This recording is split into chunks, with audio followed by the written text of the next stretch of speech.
Hi friends, welcome to Vachi's kitchen. இன்றைக்கி என்ன பார்க்க போகிறோம்னா, முருங்கைக்கீரை வச்சு ஒரு தண்ணிச்சாறு செய்ய போகிறோம். இந்த வெயிலுக்கு இதமாக இருக்கும், சாப்பிட்றதுக்கும் நல்லாயிருக்கும். முருங்கைக்கீரையில் கால்சியம், அயன் எல்லா சத்துமே இருக்குது. சின்ன பசங்கள்லேருந்து பெரியவங்க வரைக்கும் எல்லாருமே சாப்பிட்லாம். இதை அப்படியே சூப்பாகவும் குடிக்கலாம், சாதத்தில் ஊற்றியும் சாப்பிட்லாம். இதுக்கு சைட் டிஷ் பார்த்திங்கன்னா தக்காளி தொக்கு, அப்பளம், வத்தல், ஊறுகாய் இது மாதிரி எது வேணால் வச்சு சாப்பிட்லாம். சாதத்துக்கு இது ஊற்றி சாப்பிடும்போது வயிறுக்கு இதமாகவும் நல்லா குளிர்ச்சியாகவும் இருக்கும். செய்கிறது ரொம்ப ஈஸி, சிம்பிள். வாங்க இப்போ வீடியோக்குள்ளே போய் எப்படி பண்ணுறதுன்னு பார்க்கலாம். தேவையான அளவு தண்ணி எடுத்துகிட்டு அதில் 4 பச்சை மிளகாய் கீரி போட்டு 10-15 பூண்டு தட்டி போட்டு, ஒரு கைப்பிடி சின்ன வெங்காயம் பொடியாக அறுத்து போட்டு, 2 தக்காளி பொடியாக அறுத்து போட்டு எல்லாத்தையும் அந்த தண்ணியில் போட்டுக்கணும்.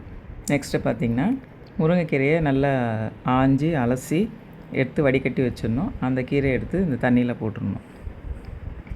தேவையான அளவு உப்பு, 1/4 டீஸ்பூன் மஞ்சத்தூள் எல்லாத்தையும் போட்டு நல்லா கலக்கி விட்டு மூடி வைக்கணும்.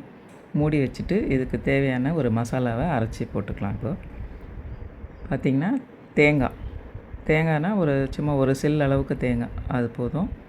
3/4 டீஸ்பூன் ஜீரகம், ஒரு 1/4 டீஸ்பூன் பெருஞ்சீரகம் எல்லாத்தையும் போட்டு நல்லா பேஸ்ட்டாக அரைச்சி இந்த மசாலாவை கொதிக்கிற குழம்புல ஊற்றிடணும். நல்லா ஊற்றி மிக்ஸ் பண்ணிவிட்டு கீரை வேகிற வரைக்கும் மூடி வச்சிட்டோம்னா கீரை வெந்து அந்த மசாலாவோடு நல்லா மிக்ஸ் ஆகி தண்ணிச்சாறு பார்த்திங்கன்னா நல்லா வாசனையோடு செம்ம டேஸ்ட்டாக இருக்கும்.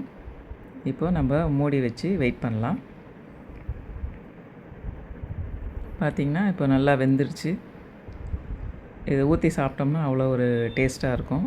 டெய்லி குழம்பே சாப்பிட்டு உங்களுக்கு போர் அடிச்சு போயிருக்கோம். இந்த மாதிரி நீங்கள் ஊற்றி சாப்பிட்டு பாருங்கள். இது சூப்பாகவும் பெப்பர் போட்டு சூப்பாகவும் குடிச்சிக்கலாம், குழம்பாகவும் ஊற்றி சாப்பிட்டுக்கலாம். நீங்கள் அது ஒரு முறை செஞ்சு பாருங்கள். உங்கள் வீட்டில் எல்லாருக்கும் கொடுத்துட்டு என்ன சொல்கிறாங்கன்னு சொல்லுங்கள். ஓகே ஃப்ரெண்ட்ஸ், இந்த டிஷ் உங்களுக்கு பிடிச்சிருந்ததுன்னா லைக் பண்ணுங்கள், கமெண்ட் பண்ணுங்கள், ஷேர் பண்ணுங்கள். மறக்காதீங்க இந்த தண்ணிச்சாறை வச்சு சாப்பிட்டுட்டு எனக்கு கமெண்ட் பண்ணுங்கள். தேங்க்யூ, பாய்.